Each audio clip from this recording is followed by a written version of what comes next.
Hello friends, तो ये है फाइल अपलोड वर्नेबिलिटी का पार्ट 3। और इस वीडियो में देखेंगे कि हम कैसे ब्लैक लिस्टिंग को बाईपास कर सकते हैं। बेसिकली डेवलपर क्या सोचते हैं कि मेन प्रॉब्लम पीएचपी से है ना, तो पीएचपी को हम ब्लैक लिस्ट कर देते हैं। ब्लैक लिस्टिंग के लिए वो क्या करते हैं, एक अरे डिफाइन करते हैं। अरे मतलब एक लिस्ट जिसके अंदर वो डिफाइन कर देते हैं कि ये एक्सटेंशन अलाउड नहीं होंगे हमारी एप्लीकेशन में। उसके बाद जब भी कोई फाइल अपलोड की जाती है तो उसके बाद उसका एक्सटेंशन लिया जाता है कि अपलोडेड फाइल का एक्सटेंशन क्या है, और फिर अपलोडेड फाइल का एक्सटेंशन चेक किया जाता है कि उसका एक्सटेंशन ब्लैकलिस्ट वाले में तो नहीं है।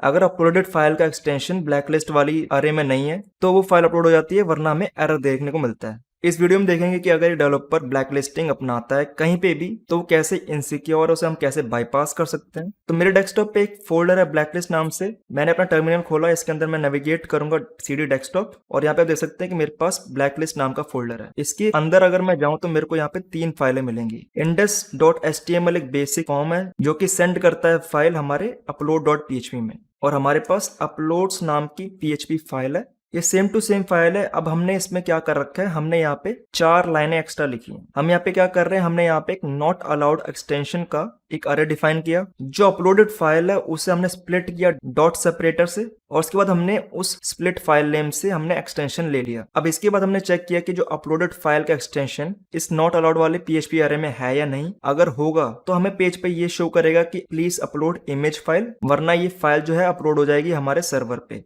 ओवरऑल ये पीएचपी फाइल क्या कर रही है, एक्सटेंशन को ले रही है कि अपलोडेड फाइल का एक्सटेंशन क्या है। उसके बाद उसे चेक कर रही है कि वो ब्लैकलिस्ट एक्सटेंशन है या नहीं। अगर नहीं है तो वो अपलोड कर देगी, वरना हमें एरर देखने को मिलेगा। अब मैं क्या करूंगा, मैं एक डायरेक्टरी पीछे आऊंगा और इस फोल्डर को मैं अपने अपाचे डायरेक्टरी में कॉपी करने वाला हूँ। अपाचे डायरेक्टरी में कॉपी करने के बाद आपको एक्सिक्यूटेबल परमिशन देनी पड़ेगी, इसलिए मैं लिखूंगा chmod 777, और आपको अपलोड्स नाम की डायरेक्टरी को एक्सिक्यूटेबल परमिशन देनी है। इसके बाद आपको लिखना पड़ेगा sudo service apache to start, Apache service start करने के लिए। उसके बाद आप कोई भी ब्राउजर ओपन कर सकते हैं, और यहाँ पे हम लिखेंगे लोकल होस्ट ब्लैकलिस्ट। जैसे ही हम एंटर करेंगे तो हमारी वेबसाइट डिप्लॉय हो चुकी है। अब अगर हम यहाँ पे एक पीएचपी फाइल अपलोड करने का ट्राई करें, पीएचपी फाइल हम वही सिंपल बैकडोर लेंगे जो कि हमारे पास काले लिनक्स से पहले से आता है। उसे हम कॉपी करेंगे usr share webshell php simple backdoor, और डॉट का मतलब इस पर्टिकुलर डायरेक्टरी में हम यहाँ पे कॉपी कर लेंगे। जैसे कि यहाँ पे ये फाइल आ गई है, इसे हम यहाँ पे अपलोड करेंगे, और यहाँ पे आप देख सकते हैं कि यहाँ पे इसने हमें एरर दिया है। लेकिन यहाँ पे दिक्कत क्या है कि यहाँ पे मैं क्या कर सकता हूँ, इस फाइल को अगर मैं कॉपी करके इसका अगर मैं एक्सटेंशन चेंज कर दूं PHP, उसके बाद यहाँ पे मैं इस पर्टिकुलर फाइल को अपलोड करूं,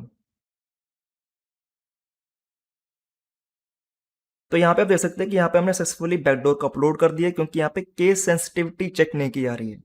तो अगर हम अपलोड डायरेक्टरी को देखें तो हमारे पास ये PHP फाइल है, लेकिन यहाँ पे प्रॉब्लम ये होगी कि हम अगर इसे क्लिक करेंगे तो यहाँ पे एक्सिक्यूट नहीं हो रही है। जैसे मैं कंट्रोल U दबाऊं तो यहाँ पे आप इसके सोर्स कोड देख सकते हैं।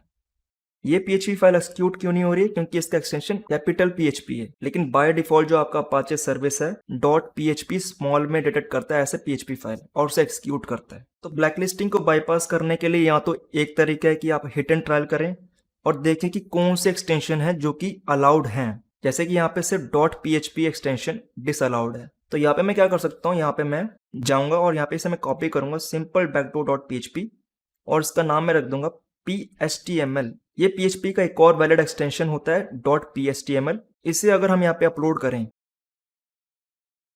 और यहाँ पे हम क्लिक करेंगे अपलोड नाम के बटन पे, तो यहाँ पे आप देख सकते हैं कि ये भी अपलोड हो गई है। और अब अगर हम इसे विजिट करें तो यहाँ पे आप देख सकते हैं कि ये एक्सिक्यूट हो गई है। यहाँ पे हम इसे ये पर्टिकुलर CMD पैरामीटर देंगे तो यहाँ पे कोई भी कमांड ये रन कर देगा सर्वर पे, जैसे कि ls। तो मूल कहने का मतलब ये है कि ब्लैक लिस्टिंग कभी भी सिक्योर नहीं होती है। आप एक लिस्ट बना देंगे ब्लैक लिस्ट एक्सटेंशन की, लेकिन कोई ना कोई अगर आप एक्सटेंशन मिस कर देंगे तो एक अटैकर फिगर आउट करके वो पर्टिकुलर फाइल अपलोड कर देगा। जैसे कि PHP की बहुत सारे एक्सटेंशन होते हैं, PHP 2, PHP 3, PHP 4, 5, 6, 7, ऐसे करके बहुत सारे एक्सटेंशन होते हैं जिन्हें वो 1 बाय 1 करके अपलोड करने का ट्राई कर सकता है। एक और चीज आप यहाँ पे कर सकते हैं ब्लैक लिस्टिंग को बाईपास करने के लिए, आपको यहाँ पे चेक करना है कि क्या यहाँ पे हम कॉन्फ़िगरेशन फाइल अपलोड कर सकते हैं। जैसे कि हमारे केस में हम यहाँ पे अपाचे सर्वर यूज कर रहे हैं, तो यहाँ पे अपाचे के लिए होती है .htxs फाइल। अगर हम .htxs फाइल अगर अपलोड कर देते हैं सर्वर पे इस अपलोड फंक्शनैलिटी के जरिए, तो हम यहाँ पे बेसिकली कॉन्फ़िगरेशन चेंज कर सकते हैं। हम यहाँ पे कैपिटल PHP या फिर कोई भी XYZ एक्सटेंशन की जो फाइल है उसे एक्सिक्यूट करवा सकते हैं। जैसे कि मैं यहाँ पे अगर क्लिक करूँ तो यहाँ पे मेरे पास एक htxs फाइल है। अगर आपको ये फाइल दिख नहीं रही है तो आपको यहाँ पे क्लिक करना है और यहाँ पे टिक करना है शो हिडन फाइल पे। अब अगर मैं आपको सबसे पहले दिखाऊं कि इस HTXS फाइल में क्या है, तो मैं यहाँ पे लिखूंगा cat HTXS और यहाँ पे मैंने बेसिकली एक सिंपल सी कॉन्फ़िगरेशन लिखी है। तो यहाँ पे मैंने एक नया एक्सटेंशन डाला है PHP के लिए जिसका नाम है PHP इन कैपिटल केस। अब अगर हम इस फाइल को अपलोड कर सकते हैं, जैसे कि मैं यहाँ पे आपको दिखाता हूँ, उसके बाद यहाँ पे मैं अपलोड करूंगा, तो यहाँ पे आप देख सकते हैं कि HTXS फाइल अपलोड हो गई है। अब अगर हम इसे चेक करें तो बाय डिफॉल्ट हमारा जो अपाचे सर्विस है वो हिडन फाइल को नहीं दिखाता है, लेकिन अगर हम यहाँ पे लिखें ls uploads -a तो यहाँ पे देख सकते हैं कि हमने सक्सेसफुली HTXS फाइल अपलोड कर दी है सर्वर पे। तो कॉन्फ़िगरेशन फाइल वाले केस सिनेरियो को देखने के लिए हमें यहाँ पे क्या करना पड़ेगा, हमें यहाँ पे अपने अपाचे कॉन्फ़िगरेशन को थोड़ा चेंज करना पड़ेगा। उसके लिए मैं यहाँ पे लिखूंगा sudo vim etc apache2 और उसके बाद यहाँ पे आप देख सकते हैं var www, इसके अंदर हमारे पास एक पैरामीटर है अलाउ ओवरराइट, तो हम इसे चेंज करेंगे नन की जगह ऑल। बेसिकली यहाँ पे ये जो पर्टिकुलर कॉन्फ़िगरेशन है ये बहुत ज़्यादा कॉमन है वेब एप्लीकेशन में, क्योंकि आपने बहुत सारी होस्टिंग देखी होंगी कि बाय डिफॉल्ट वहाँ पे एक HTXS फाइल बनी होती है। अगर एक वेबसाइट HTXS फाइल यूज कर रही है तो 100% चांसेस है कि वहाँ पे ये कॉन्फ़िगरेशन हो बाय डिफॉल्ट इनेबल। और बेसिकली अलाउ ओवरराइड का मतलब ये है कि अगर हम किसी पर्टिकुलर डायरेक्टरी में HTXS फाइल अपलोड कर देते हैं तो उस पर्टिकुलर डायरेक्टरी के लिए जो अपाचे कॉन्फ़िगरेशन है वो चेंज हो जाएगी और उस पर्टिकुलर फोल्डर में जो भी कॉन्फ़िगरेशन HTXS फाइल में डिफाइन होगी वो अप्लाई की जाएगी अपाचे सर्विस के द्वारा। इसका मतलब अब अगर मैं sudo service apache2 restart लिखूं और उसके बाद अगर मैं इस PHP फाइल को विजिट करूं तो यहाँ पे आप देख सकते हैं कि ये जो पर्टिकुलर फाइल है अब वैलिड फाइल है और यहाँ पे मैं इसे यूज कर सकता हूं एज ए बैकडोर।